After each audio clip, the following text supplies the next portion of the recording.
The moment my mother-in-law placed the newborn into my arms, I died all over again. His tiny fingers curled around mine with surprising strength, and the soft cry escaping his lips echoed through the living room. Everyone smiled as though this was the happiest day our family had ever known. My husband stood beside his mother with tired eyes but a relieved smile, while my father-in-law nodded approvingly from his armchair. They looked at me with expectation, waiting for me to accept the child without question, just as I had done once before. Then the baby's warm skin touched my wrist.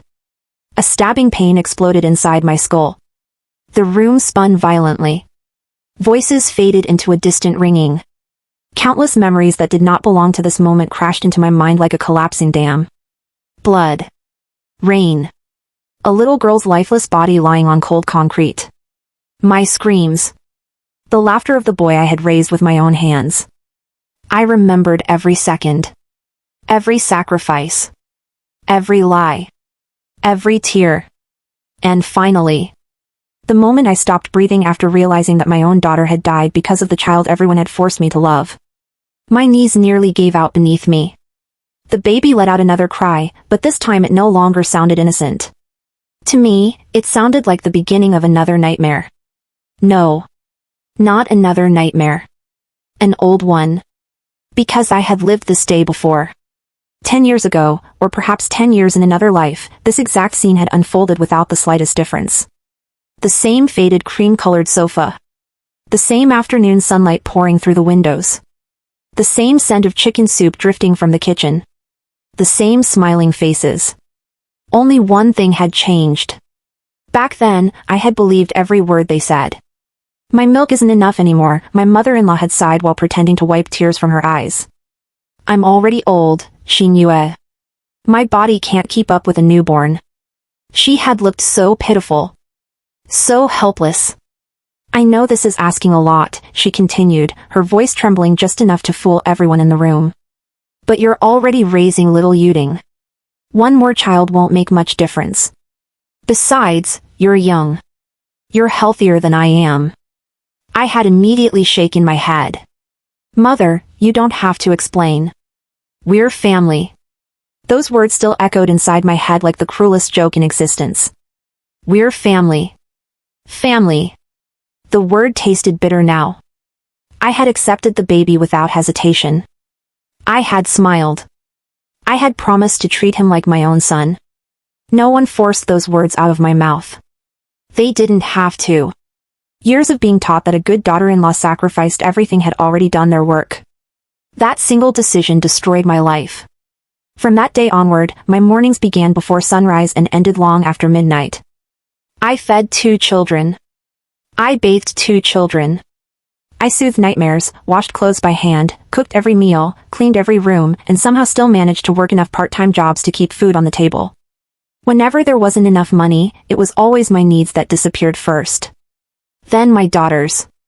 Never his. My husband handed me 4,000 yuan every month and apologized with guilty eyes. I'm sorry, he would say. Software engineers don't make much at my company. I believed him. I stretched every coin until it nearly broke. I skipped breakfast so the children could eat eggs.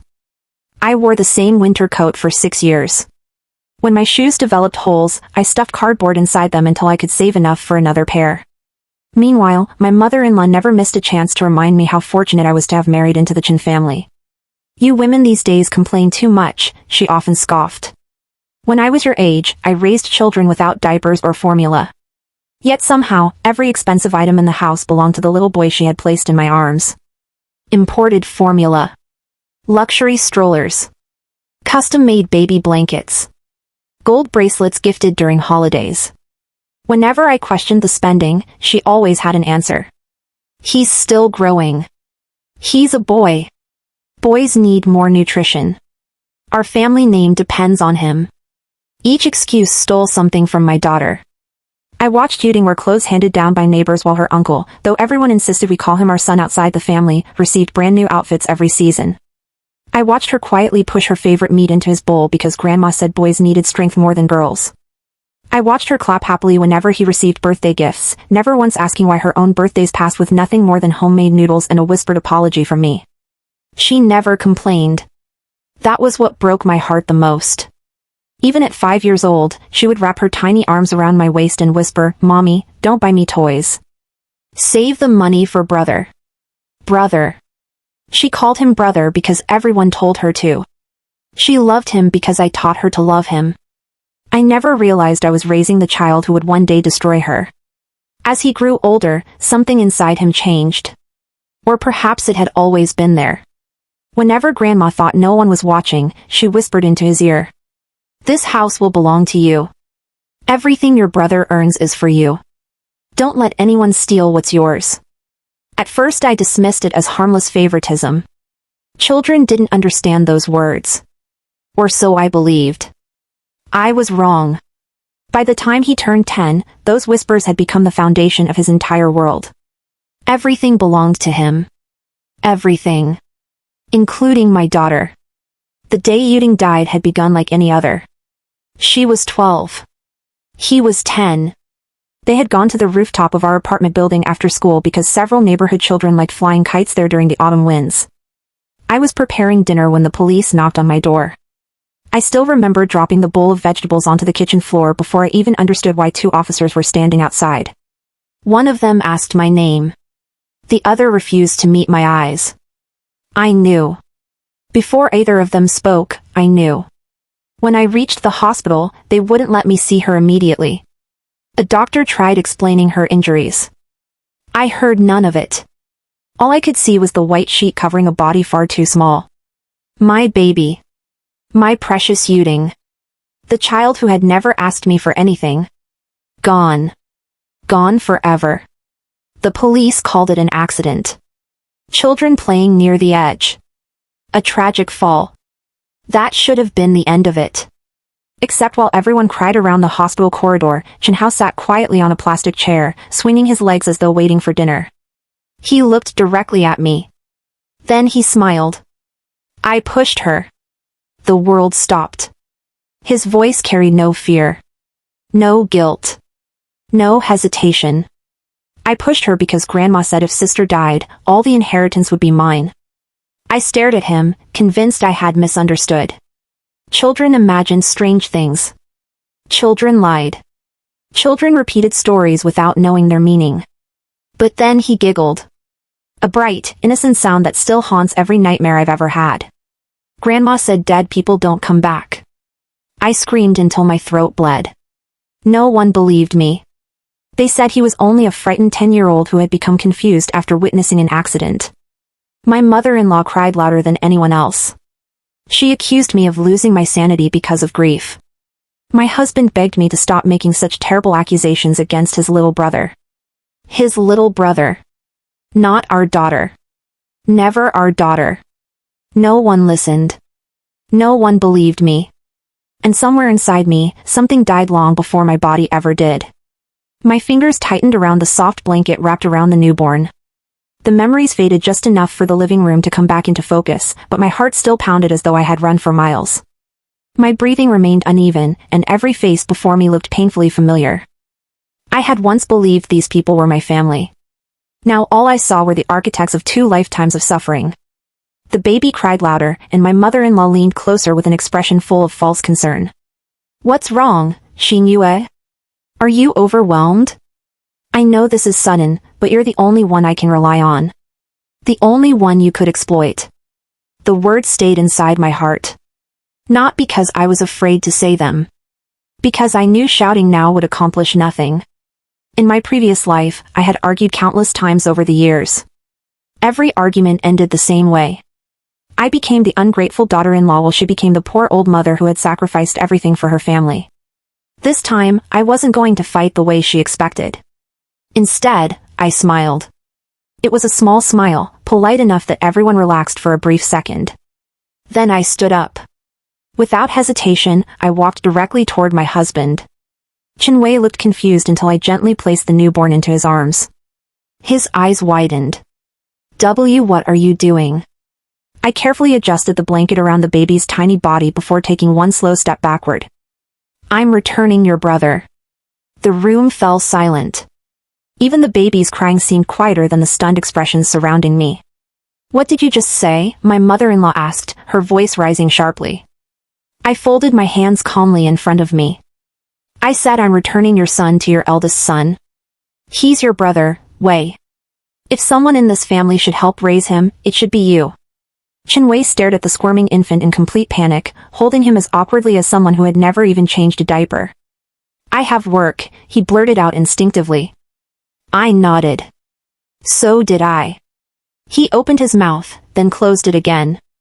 My mother-in-law stepped between us, her face already twisting with anger. How can a man raise a baby? Have you lost your mind? I tilted my head slightly. How can an elderly woman raise a baby? She froze. You just said you couldn't. That's different. How? Her lips parted, but no answer came. I continued before she could invent one. You said you're too old. You said you're exhausted. You said your body can't handle sleepless nights anymore. I understand that. I looked at Xinyue. You're 31. You're healthy. You're the baby's brother. Surely you're more capable than your aging mother. His face turned pale. Xinyue. No, I interrupted gently. You said family should help each other. His own words. The same words he had used every time I begged for help in my previous life. Every sleepless night. Every fever. Every emergency. Family should help each other.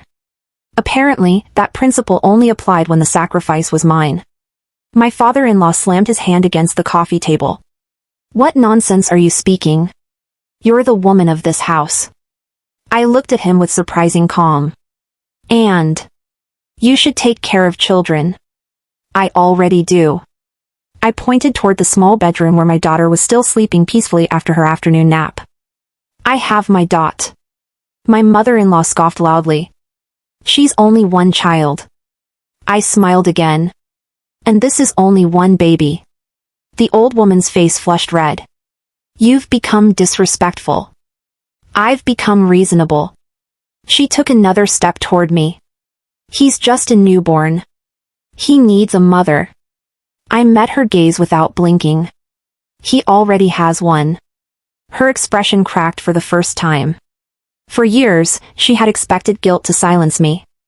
Instead, I calmly handed every responsibility back to its rightful owner. The baby began crying harder, his tiny face turning bright red. Xinyue looked desperately at his mother. Mom. She immediately reached out. No, no, no. Give him to Xinyue. I crossed my arms.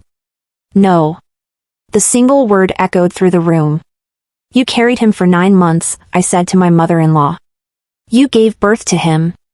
You decided to have him. None of those decisions involved me. She pointed an accusing finger toward my face. So you're refusing? I am. What kind of woman refuses to help her husband's family? What kind of grandmother refuses to raise her own child but expects her granddaughter's mother to do it instead? The room became deathly quiet. Xinyue shifted uncomfortably, bouncing the crying baby with increasing desperation. I don't know how to calm him. You'll learn.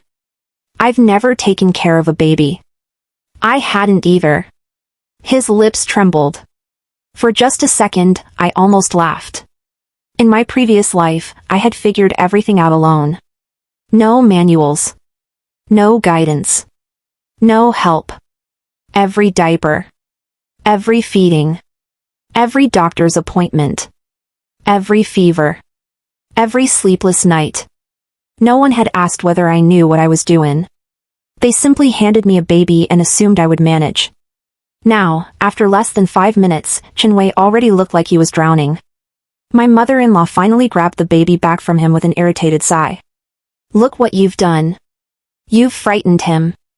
I glanced at the infant only briefly. In another life, I would have rushed forward in guilt. Now, I felt nothing. He was innocent today. Just as my daughter had been. The future had not happened yet. It was my responsibility to ensure it never would. I walked into the bedroom and gently lifted Yuding into my arms. She blinked sleepily before wrapping her tiny arms around my neck. Mama. Her soft voice nearly shattered my composure. I'm here. She nestled closer, completely trusting me. That trust had once cost her life. Never again. When I returned to the living room carrying her, everyone stared. "Where are you going?" Xinyue asked. "Out. We're not finished talking." "We are. You can't just leave." "I just did." My mother-in-law stepped in front of the door. "You'll come back after you've calmed down." I looked directly into her eyes. "When I come back, I will still not raise your son." Without waiting for permission, I moved around her and opened the front door. No one followed. Perhaps they were too stunned. Perhaps they believed I would eventually surrender like I always had before. They didn't know that the woman who used to endure endless humiliation had died on the rooftop beside her daughter. The woman walking away today remembered everything. The afternoon air felt strangely refreshing. Yuding rested quietly against my shoulder while I walked toward the nearest bus stop. She played with a strand of my hair, humming to herself. I kissed the top of her head. "I'm sorry." She looked at me with innocent confusion. "For what, Mama?"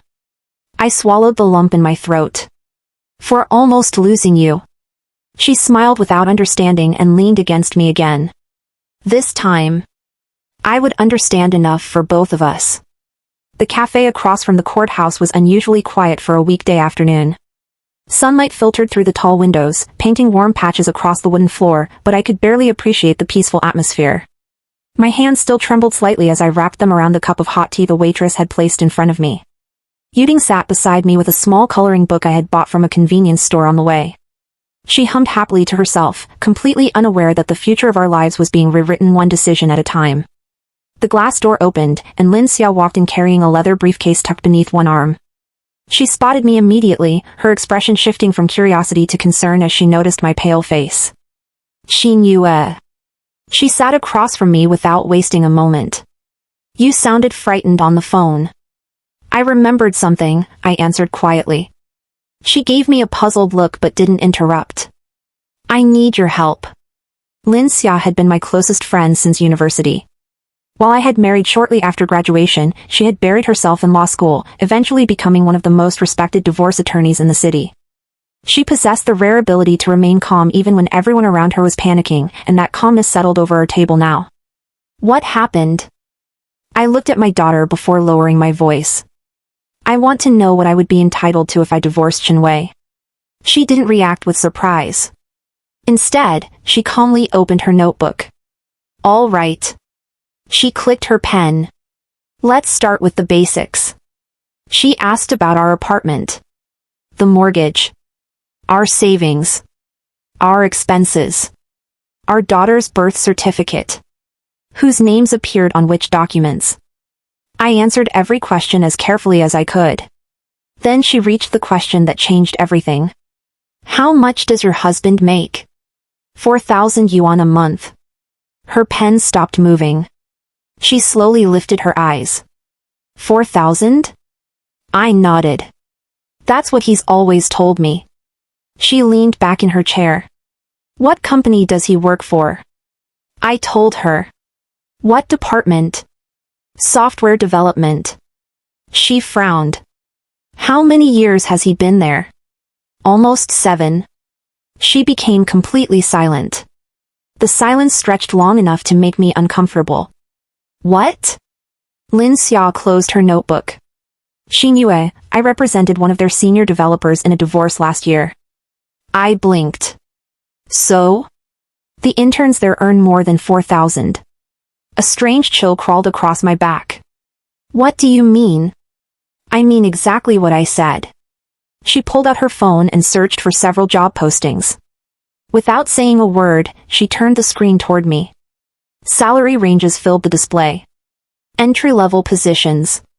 Mid-level developers. Senior engineers. Performance bonuses. Annual bonuses. Housing allowances. Project incentives. The lowest starting salary listed was more than double what Xinyue supposedly earned. My eyes moved slowly across each figure. It must be different. It isn't. She shook her head. If anything, these public listings usually underestimate the actual compensation. I stared at the numbers until they blurred. No. The word escaped my lips almost automatically. He couldn't have lied for 7 years. Couldn't he? I wanted to defend him. The old me would have. She would have invented excuses before anyone else had the chance. Maybe he never received promotions. Maybe he refused bonuses. Maybe he transferred departments. Maybe. Every excuse sounded weaker than the last. Lin Xia folded her hands together. Who controls your household finances? I do. Really? I hesitated. I pay all the bills. With what account? His salary card. Only one card? Yes. She watched my expression carefully. Have you ever seen his payroll statements? No. His employment contract? No. His tax documents? I slowly shook my head again. She sighed. Xinyue. Something in her tone made my heartbeat quicken. I've seen this before. What? A spouse hides part of their income. I frowned. How? They receive their salary in one account. She held up one finger. Then transfer a portion into another account before their husband or wife ever sees it. She raised a second finger. Or. They ask payroll to split the direct deposit. My breathing stopped. Split it? It happens more often than you'd think. She spoke gently, almost apologetically. One account is the one the family knows about. The other becomes private savings. I felt my stomach twist. No. Does he use online banking? Yes. Do you know whether he has more than one bank card? I've only ever seen one. That doesn't mean another doesn't exist. The words echoed inside my head. Another account. Another card. Another life. I suddenly remembered every conversation we had over the years. Every time I suggested replacing our aging washing machine. Every time Yuding needed new shoes. Every birthday I canceled because money was supposedly tight. Every winter coat I decided not to buy. Every meal I skipped. Every sacrifice I had proudly made because I believed we were struggling together. Had I been struggling alone? Lin Xia quietly reached across the table and rested her hand over mine. I'm not saying this is definitely what's happening. But if I were your lawyer... She paused. I would verify everything before making another decision. How? Without confronting him. She looked directly into my eyes. If he's hiding something, the worst thing you can do is let him know you're suspicious. I lowered my gaze to my untouched tea. The surface reflected my face. The face of a woman who had trusted too easily. In my previous life, I had believed love meant never questioning the person beside me. Now I understood that trust without truth was only another form of blindness. Across the table, Lin Xia closed her notebook. Until you know exactly what you're dealing with. Smile. Act normal. And start protecting yourself. For the first time since waking into the second life, I realized my greatest enemy might not be the woman who openly manipulated me. It might be the man who had smiled gently while hiding an entire life behind my back. The walk home felt much longer than usual. Yuding held my hand with both of hers, swinging our arms happily as she skipped over every crack in the sidewalk. Every few steps she looked up at me with a bright smile, completely unaware that my mind was consumed by numbers. 4,000. 30,000. Hidden accounts. Secret savings. The figures repeated themselves over and over until I could no longer tell whether they were facts or fears. When we reached our apartment building, I stopped before entering. I closed my eyes for a brief moment. From this point onward, every word I spoke had to be carefully chosen. If Xinyue truly had another account, I couldn't afford to alert him. I had already lost one life because I trusted too easily. This time, I would learn everything before making my move. I squeezed Yuding's little hand. Let's go home. The apartment was unusually noisy. The moment I opened the door, a baby's piercing cries filled the living room. Xinyue stood awkwardly near the sofa, bouncing the newborn in stiff, clumsy motions while sweat covered his forehead. His white dress shirt was wrinkled, one sleeve rolled higher than the other, and dark circles had already formed beneath his eyes despite only caring for the baby for a few hours. His mother sat comfortably beside him, leisurely peeling an apple. She wasn't holding the baby. She wasn't comforting him. She wasn't even trying. The sight almost made me laugh. So this was what happened when the responsibility belonged to her own son instead of her daughter-in-law. The moment Xinyue saw me, relief flooded his face. "You're finally back." I said I would be. "Hurry and take him." "No." He blinked. "The baby has been crying for nearly an hour." I noticed. "I don't know what's wrong. I'm sure you'll figure it out." His expression stiffened. "Xinyue, stop joking." "I'm not." Madame Chen clicked her tongue loudly. "Enough with this childish behavior. Give the baby to her." Xinyue instinctively stretched out his arms toward me. I simply stepped aside. The movement was small, but it forced him to pull the baby back against his own chest. "I already told both of you." I removed Yuding's shoes before helping her into her slippers. "I'm not raising him." Madame Chen stood up abruptly. What kind of heartless woman ignores a crying baby? I looked at the expensive swaddle wrapped around the infant.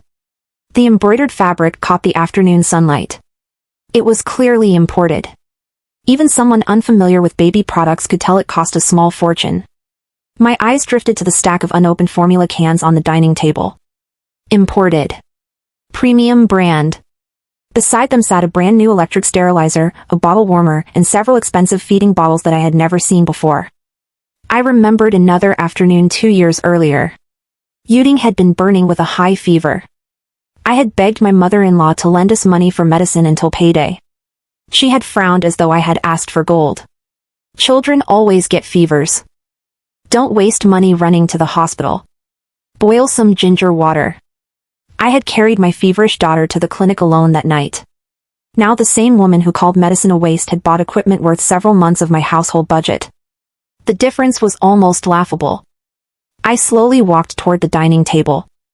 I picked up one of the formula cans and turned it over in my hands. This brand is expensive. Madame Chen lifted her chin proudly. A growing baby deserves the best. I nodded thoughtfully. I agree. Everyone looked at me in surprise. Then I placed the can back onto the table. It's interesting. What is? When Yuding was born, you said breast milk was enough. Her smile faded. When she needed formula because I wasn't producing enough milk, you told me formula was a luxury. No one answered. I continued calmly. When she caught colds, you said children recover naturally. When she wanted new shoes, you said she could wear hand-me-downs. When she cried because other children had birthday cakes, you said birthdays were a waste of money. I looked around the room. But today, you bought imported formula. Imported blankets. Imported bottles. Imported clothes. My gaze finally settled on Madame Chen. You seem much more generous with your own son than you ever were with your granddaughter. Her face darkened instantly. Don't compare them. Why not? He's different. How? He's. She hesitated. A boy. The room became quiet. I smiled faintly. So that's the difference. Xinyue shifted uncomfortably. Mom didn't mean it like that. I didn't. I looked back at him. Then what did she mean? He opened his mouth. No words came out. For the first time since we had married, I noticed how often he did that. Whenever his mother was wrong, he never corrected her. Whenever I was treated unfairly, he always looked uncomfortable. Never angry. Never protective. Just uncomfortable. As though my suffering was an unfortunate inconvenience rather than something he had the power to stop. I helped Yuding wash her hands before sitting her at the dining table with some fruit. She smiled happily while eating small slices of apple. No one had prepared anything for her. I quietly did it myself. Just as I always had. The baby's cries finally softened after Xinyue awkwardly prepared a bottle. He looked utterly exhausted. His tie had disappeared somewhere. Milk stained the front of his shirt. His hair stood up in every direction. I watched silently. One afternoon. That was all it took. One afternoon of doing what I had done every single day for years. He already looked like he had reached his limit. After dinner, he followed me into our bedroom. He closed the door behind him. Xinyue. I continued folding Yuding's tiny clothes. What? I know you're upset. I am. But this can't continue. It can. He rubbed his temples. My parents are getting older. I almost laughed. The same excuse. Word for word. Exactly as I remembered. My mother doesn't have the strength to raise a newborn. So she says. My father can't help much. I've noticed. They're elderly. I folded another shirt before placing it neatly into the drawer. And? They need us. I finally looked at him. No. He frowned. They need me. He stared in confusion. What do you mean? I mean every sacrifice somehow becomes mine. I took a slow breath. When your parents need help, they call me. When the house needs cleaning, I clean it. When meals need cooking, I cook them. When someone needs caring for, I become the caregiver. I walked past him toward the bedroom door. But now the person who needs raising is your brother. I stopped beside him. So you raise him. His voice grew firmer. He's family. So is Yuding. He fell silent. I opened the door. Good night. That night, after everyone had gone to bed, I lay awake listening. The apartment was unusually restless. The newborn woke twice before midnight. Each time, Xinyue stumbled out of bed. Each time, his mother remained inside her own room. She never once came out. She never once asked whether her son needed help. She simply expected him to endure it. Exactly as she had expected me to endure it in my previous life. Around 2 in the morning, the apartment finally became quiet. I slowly opened my eyes. This was the moment Xinyue had told me to wait for. If Xinyue truly had nothing to hide, I would find nothing. If he had been lying, the truth was probably sitting inside the phone charging on his bedside table. I waited until the apartment became completely silent. The faint glow from the digital clock on the bedside table read 2:17 a.m. The newborn had finally fallen asleep after crying on and off for nearly an hour. Xinyue lay beside me, breathing heavily. Even in his sleep, his brow remained furrowed. For the first time since we married, he had spent a single evening caring for a baby on his own. One night. That was enough to leave him utterly exhausted. I slipped the blanket away inch by inch and sat up carefully. The wooden bed frame creaked softly beneath my weight, and I froze. Xinyue shifted onto his side, muttered something unintelligible, then settled down again. Only after his breathing became steady did I stand. His phone rested on the bedside table, connected to its charger. I picked it up slowly. My fingertips felt strangely cold. If Xinyue was wrong, I would put the phone back, apologize to myself for doubting my husband, and never mention it again. If she was right, everything would change tonight. The screen lit up. Fortunately, he had never hidden the passcode from me. He still believed there were no secrets between husband and wife. The irony almost made me smile.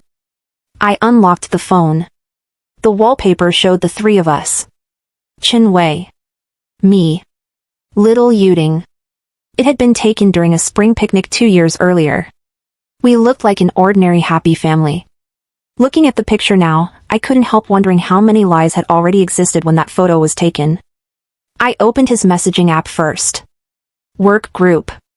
College classmates. Family chat. Nothing unusual. His conversations were short and ordinary. I checked his photographs. Mostly work documents, screenshots, and a few family pictures. Nothing. His email contained meeting notices and software updates. Nothing. His shopping history showed inexpensive tools and office supplies. Nothing. For a brief moment, disappointment washed over me. Had I misunderstood him? Had grief from my previous life made me suspicious of everyone? I almost locked the phone. Then I remembered something Lin Xia had said. People who hide money rarely hide their messages. They hide their accounts. Taking a slow breath, I opened the banking application. A password prompt appeared. I frowned. Then I entered the 6 digits of his birthday. The app opened immediately. He had never changed it. My eyes scanned the screen. Current balance. Recent transactions. Salary deposits. It was exactly what I expected. 4,000 yuan. Mortgage payment. Utility bills. Fuel. Groceries. A few online purchases. Nothing looked unusual. My shoulders sagged. Perhaps. Then my gaze landed on a tiny arrow near the top of the screen. Switch account. My heartbeat stopped. There was another account. For a long moment, I simply stared at the words. No. Please. Please don't let this be what I think it is. My finger tapped the screen almost on its own. The second account opened. The balance appeared first. 862,417 yuan. I stopped breathing. My vision blurred so suddenly that I blinked several times before the numbers became clear again. 862,000. Not 86,000. Not 8,000. More money than I had ever imagined we possessed. My hands began to shake. I scrolled downward. Salary deposit. 32,000. The following month. 34,000. Then 31,000. 37,000. Performance bonus. Project completion bonus. Year-end bonus. Month after month. Year after year. There had never been a 4,000 yuan salary. Not once. The account I managed had been nothing more than a carefully prepared illusion. The real salary had always come here. I continued scrolling. Each month, another transaction appeared. Transfer. 10,000 yuan. Recipient, Xinyue. Another month. 15,000. Recipient, Xinyue. Another. 12,000. Another. 10,000.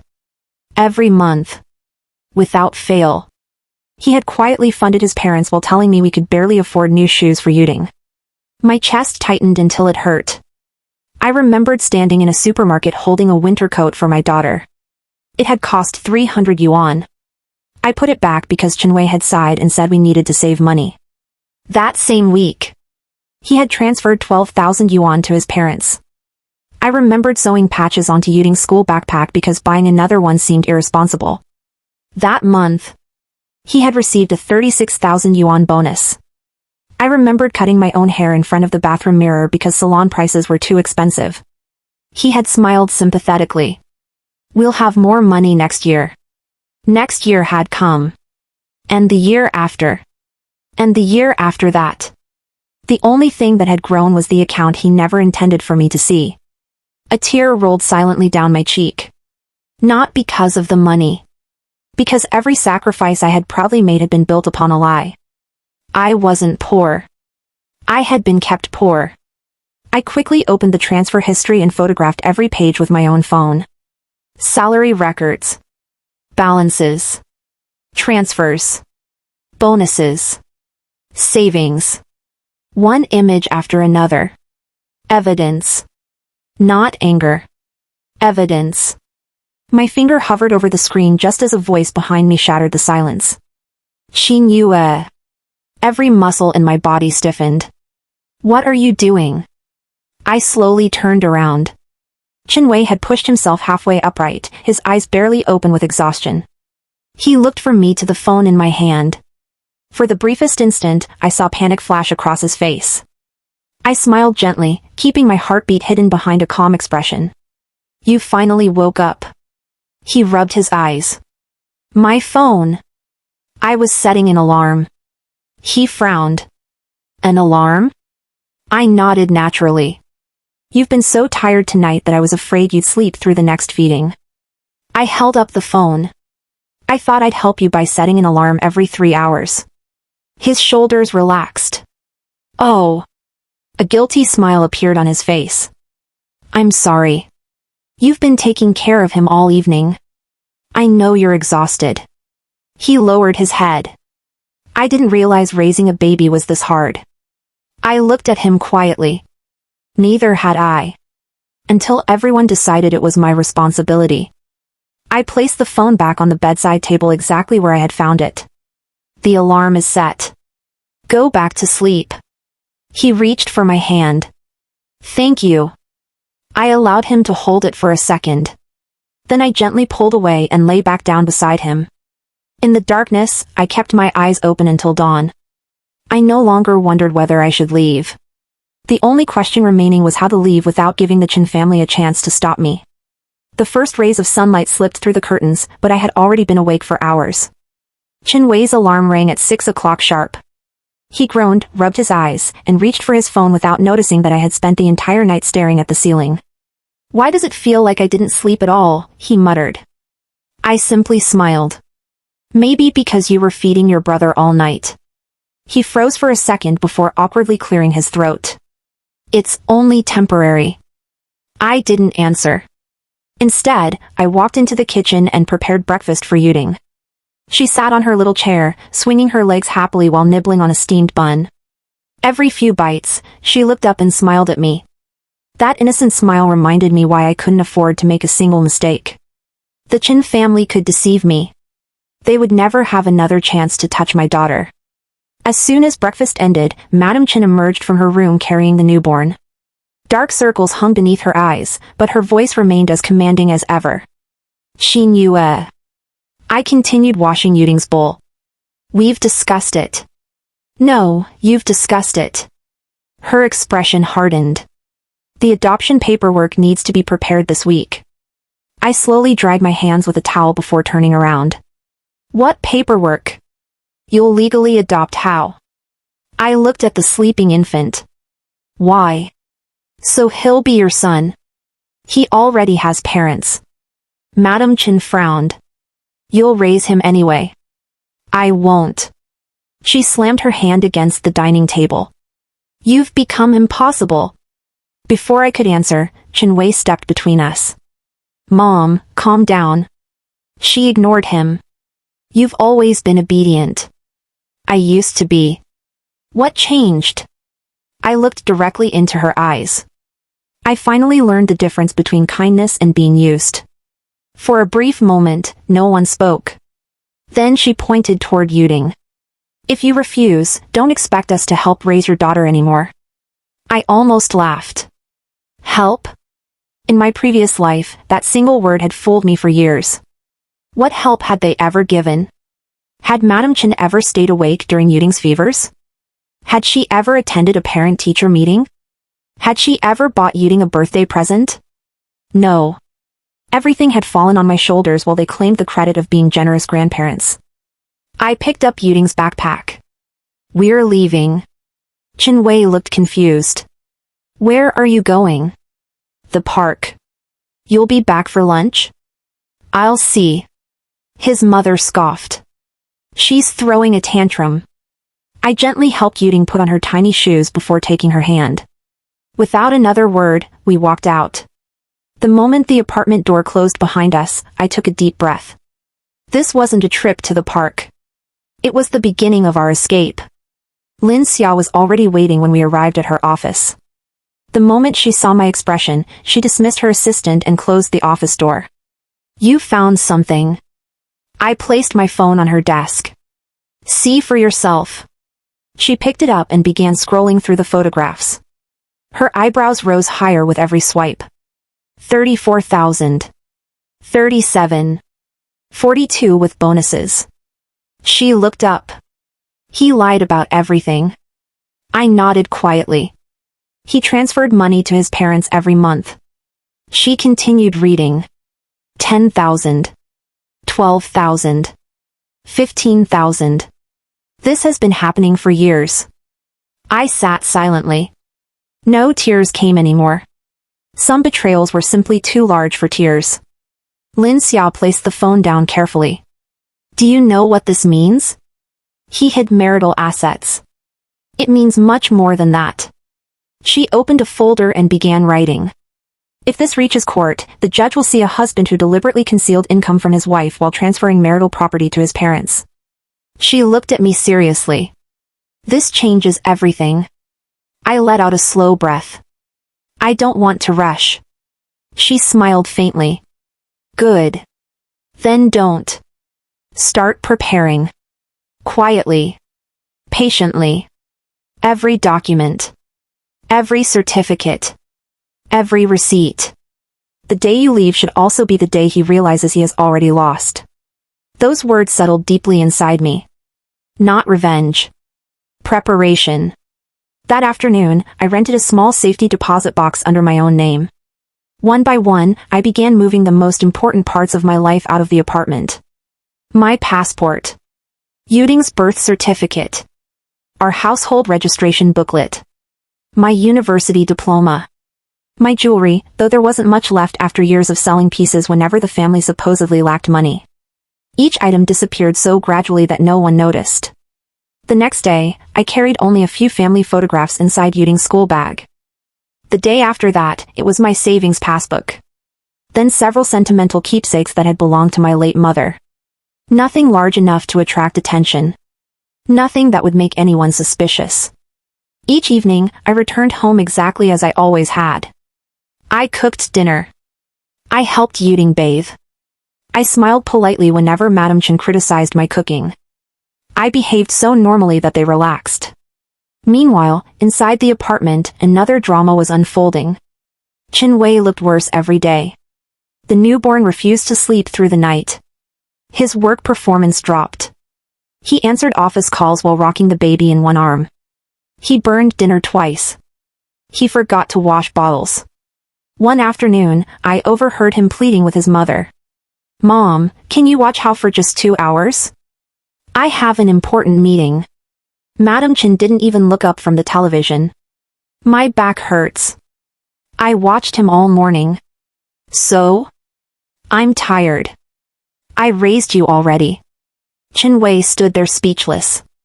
I lowered my eyes to hide the smile threatening to appear. For the first time in his life, he was hearing the same excuses that had been used against me for years. No one wanted the responsibility.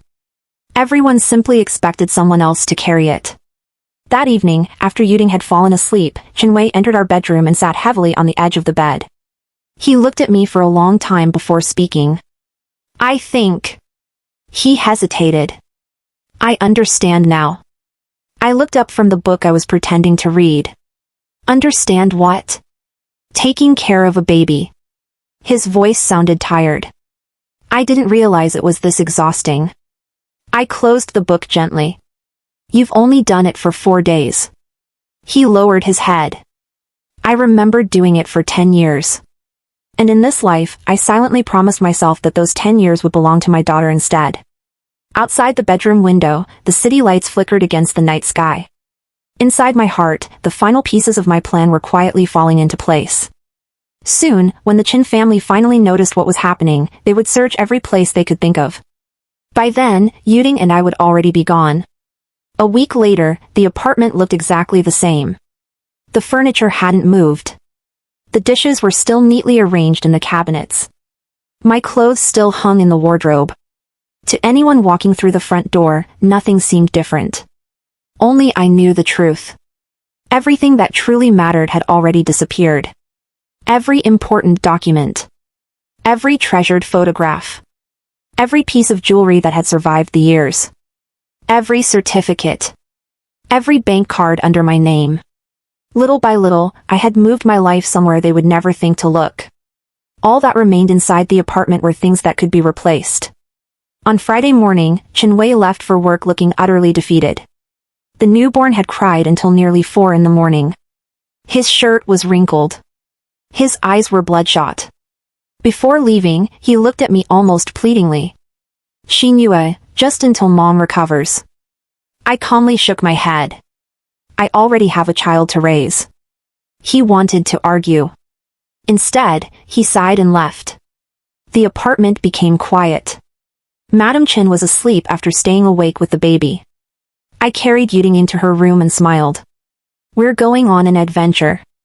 She clapped happily. Can we bring Bunny? Her favorite stuffed rabbit. I nodded. Of course. She hugged it tightly while I zipped our last suitcase shut. I didn't leave a dramatic letter. I didn't scream. I didn't argue. I simply placed the apartment keys on the dining table beside my wedding ring. Then I picked up my daughter's hand. Without looking back, we walked out of the apartment. The elevator doors closed. The building disappeared behind us. This time, I wasn't escaping. I was finally going home. By the time Xinyue returned that evening, the apartment was silent. He called my name. No answer. He checked Yuding's room. The bed was neatly made. The wardrobe was almost empty. His heart began pounding. He searched the entire apartment. Every drawer. Every cabinet. Every closet. Nothing. Only then did he notice the wedding ring lying beside the keys. His hands trembled. He called me. The number had already been disconnected. He called again. And again. Nothing. He drove to Lin Xiao's office. She calmly informed him that she represented me. He demanded to know where I was. She slid a folder across the desk. Inside were copies of every hidden salary deposit. Every secret account. Every transfer to his parents. Every bonus. Every lie. His face slowly drained of color. You knew? Lin Xiao looked at him without sympathy. Your wife knows everything. He collapsed into the chair. I never. You never what? She interrupted. Never intended for her to find out? He couldn't answer. For the first time in years, silence offered him no protection. The divorce moved far more quickly than anyone in the Chin family expected. The judge frowned as the evidence piled higher. 7 years of concealed income. Repeated transfers of marital assets. Financial deception. Attempts to pressure me into assuming responsibility for another child. Every document spoke louder than any argument. Xinyue tried apologizing during mediation. I was going to tell you someday. I looked at him quietly. When? He lowered his head. I don't know. Exactly. There was never going to be a right day. Only another excuse. The court awarded me primary custody of Yuding. Because of the concealed income, the division of marital assets was adjusted heavily in my favor under the applicable legal principles, and Xinyue was ordered to pay child support based on his actual earnings rather than the amount he had claimed for years. For the first time since my rebirth, justice wasn't a dream. It was written into a court order. The following years passed peacefully. I bought a small cafe using my settlement and years of careful planning. The first year was difficult. The second became easier. By the 5th year, I owned 3 cafes across the city. Customers often recognized me as the owner who remembered everyone's favorite drink.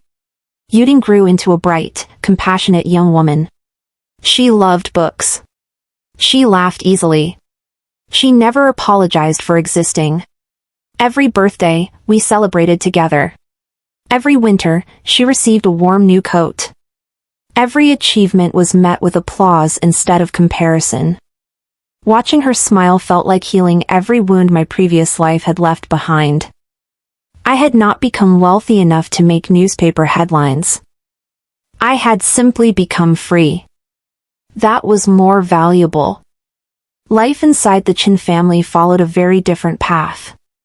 Without me holding everything together, the household slowly collapsed. Madam Chin eventually became too old to control Chin Hao. Instead, she spoiled him even more. Whenever he demanded something, she gave it to him. Whenever he broke something, she blamed someone else. Whenever he failed, she insisted the world was unfair. She raised him to believe he deserved everything simply because he existed.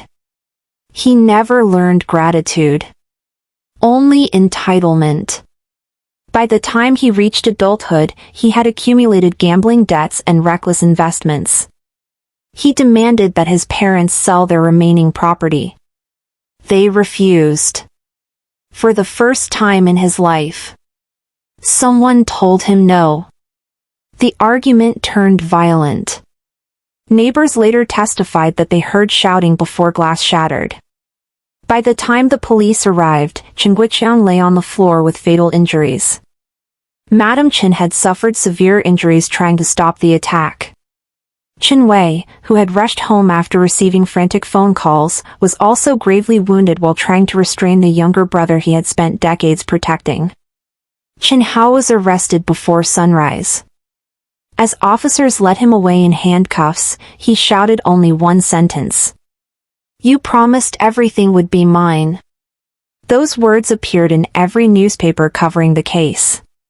Several days later, I received a phone call from Lin Xia. "They're asking to see you." "I don't think that's necessary." They remembered. I became very still. "What do you mean?" They both remembered the previous life. I closed my eyes. The rooftop. Yuding. Blood. The little boy smiling. Every memory I had spent years burying returned with painful clarity. After a long silence, I answered quietly. "I'll go." Not because they deserved forgiveness. Because I deserved closure. The hospital room smelled of disinfectant. Machines beeped steadily beside the beds. Madam Chen looked decades older than when I had last seen her. The arrogance had disappeared. Only regret remained. The moment she saw me, tears streamed down her face. "I'm sorry." Her voice was barely audible. I remembered everything. I remembered handing him to you. I remembered making you choose him over Yuding. I remembered. She broke down completely. I killed my own granddaughter. Across the room, Xinyue slowly turned his head toward me. His face was pale. I remembered the rooftop. His eyes filled with tears. I remembered refusing to believe you. I remembered calling you hysterical. I remembered every lie. He struggled to breathe. I thought sending money to my parents made me a good son. But I was never a good husband. I wasn't a good father. I'm sorry. The room fell silent. Both of them waited. Perhaps they expected me to cry. Perhaps they expected anger. Perhaps they hoped forgiveness could somehow lighten the unbearable weight inside their hearts. Instead, I looked at them calmly. I've already mourned that life. Neither of them moved. The woman you betrayed died years ago. I reached for Yuding's hand. She stood beside me, healthy and alive. She smiled the same bright smile she had worn as a little girl, only now she was old enough to understand why this meeting mattered. I gently squeezed her hand. This. I looked at my daughter. Is the life I chose. I turned toward the door. Behind me, Madam Chen began sobbing uncontrollably. Xinyue whispered my name one last time. I didn't stop. Some apologies arrive too late to change the past. Some regrets become lifelong companions. As the hospital doors opened before us, warm sunlight poured into the hallway. Yuding slipped her arm through mine. Mom, she said softly, where are we going now? I smiled, feeling lighter than I had in either lifetime. Home. Together, we walked into the sunlight without looking back. The family that had demanded my sacrifice was left behind with nothing but the consequences of their own choices, while my daughter and I stepped forward into a future that finally belonged to us.